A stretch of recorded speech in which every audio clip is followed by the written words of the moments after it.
Universitas Ahmad Dahlan, Fakultas Hukum. Baiklah, adanya video ini saya akan menjawab pertanyaan dari Bapak Ilham Yuli Isdianto, SHMH. Soal yang pertama itu ialah apa itu ilmu adat dan pentingnya bagi sistem hukum Indonesia.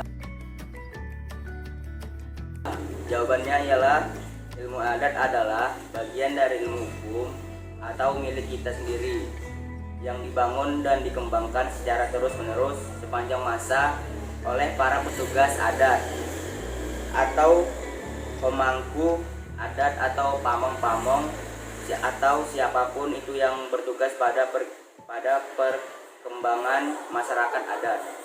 Pentingnya hukum adat adalah dalam sistem hukum Indonesia memiliki kedudukan secara konstitusional bersifat sama dengan kedudukannya. Hukum pada umumnya berlaku dalam kehidupan bernegara di Indonesia. Namun terhadap perbedaan antara hukum adat dengan hukum yang berlaku pada umumnya, yakni dari aspek keberlakuan dan bentuknya.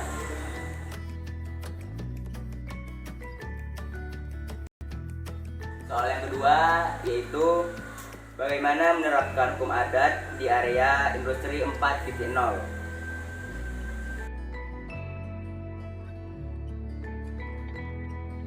Jawabannya ialah pada 4.0, di mana era industri yang sudah sangat modern, yang semua segala apapun itu menjadi mudah. Namun demikian ada suatu hal yang tidak dipertimbangkan, yaitu pada masyarakat adat. Masyarakat adat terkait era 4.0, pertama, berkembangnya teknologi dan informasi.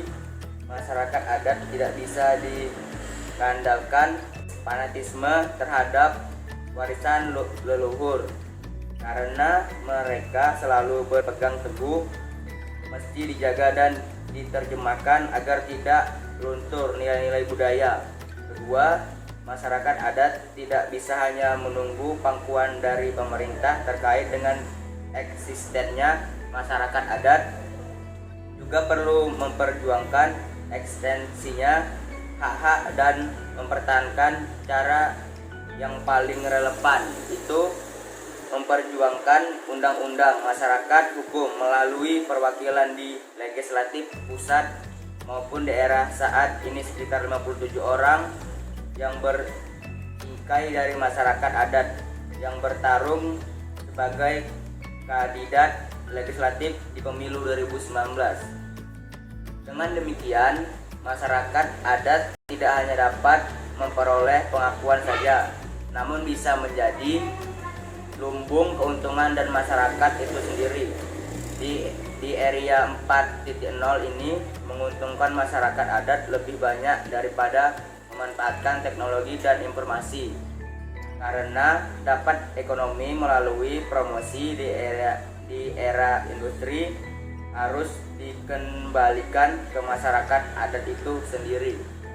Era industri ini akan terus meningkatkan perkembangan yang signifikan. Dari dalam konteks masyarakat ada juga harus mengembali keuntungan dari revolusi industri. Jika tidak, masyarakat tidak dilandasi oleh zaman, jadi negara harus mengembalikan peran dengan pengampaikan masyarakat manfaat perkembangan di area 4.0 terhadap masyarakat adat.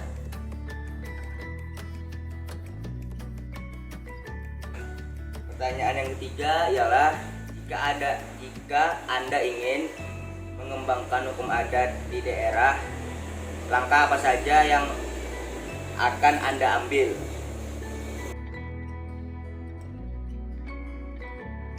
Jawabannya ialah langkah mengembangkan hukum adat di daerah yang akan saya ambil ialah yang pertama, melakukan mitra kerja pemerintah daerah dalam upaya kebudayaan daerah.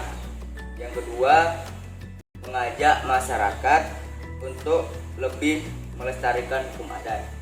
Yang ketiga, hukum adat tetap dijalankan namun tidak mengesampingkan hukum nasional. Yang keempat, melakukan pergolongan bersama-sama dengan baik. Yang kelima, memberlakukan norma-norma. Pertanyaan yang keempat ialah, apa motivasi Anda mempelajari hukum adat?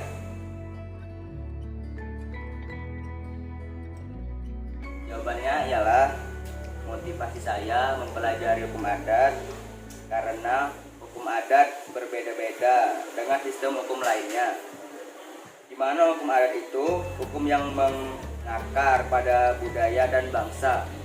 Karena hukum sebagai hukum asli yang mencerminkan budaya bangsa Indonesia akan mempertebalkan rasa harga diri, tujuan rasa kebangsaan dan rasa kebanggaan bagi setiap warga yang negara Indonesia. Hukum adat juga merupakan hukum yang berkaitan dengan masyarakat yang hidupnya dalam masyarakat, maka memperhatikan nilai-nilai budaya yang hidup dalam masyarakat.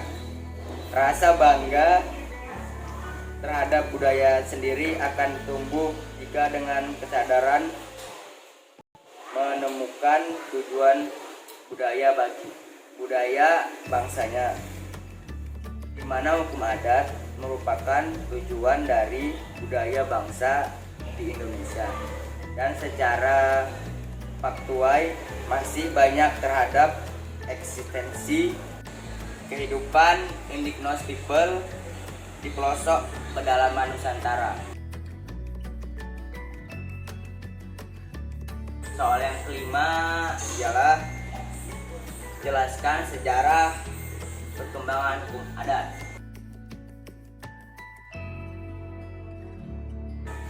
Jawabannya ialah, sejarah singkat hukum adat. Hukum adat dikemukakan pertama kali oleh Prof. Snow Hurgrons, seorang ahli sastra timur dari Belanda 1894. Sebelum istilah hukum adat berkembang, dulu dikenal istilah adat Recht. Prof. Snow Hurgrons dalam bukunya The Adjers Aceh pada tahun 1894 menyatakan hukum rakyat Indonesia yang tidak kodifikasi adalah The Adjers. Kemudian istilah ini dipergunakan pula oleh Prof. Mr.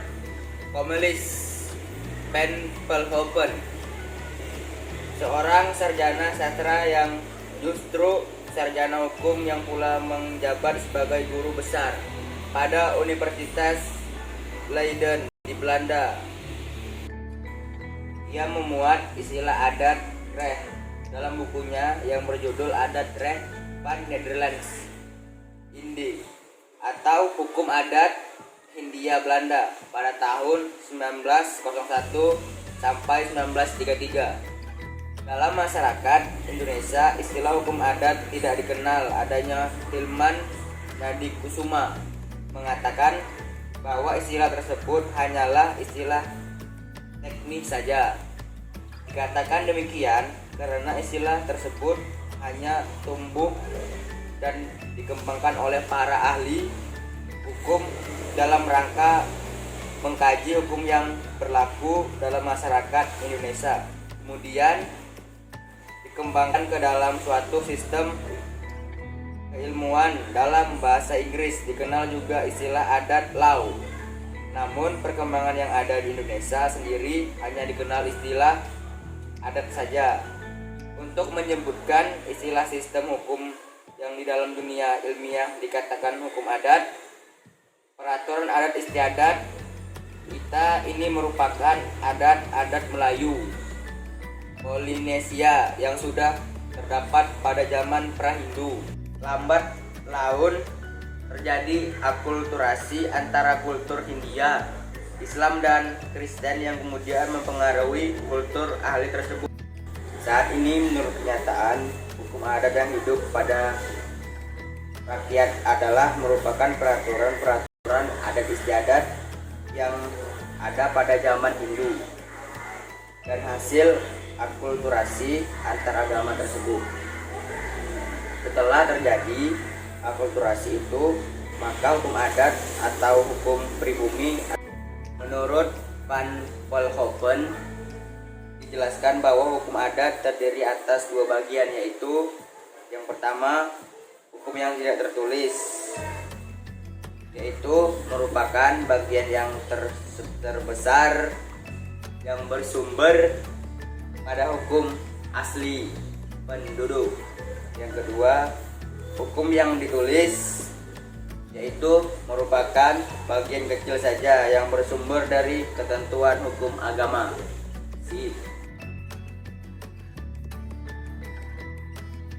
Oke, cukup sekian video dari saya. Apabila ada salah kata maupun tingkah laku saya mohon maaf sebesar-besarnya. Wassalamualaikum warahmatullahi wabarakatuh.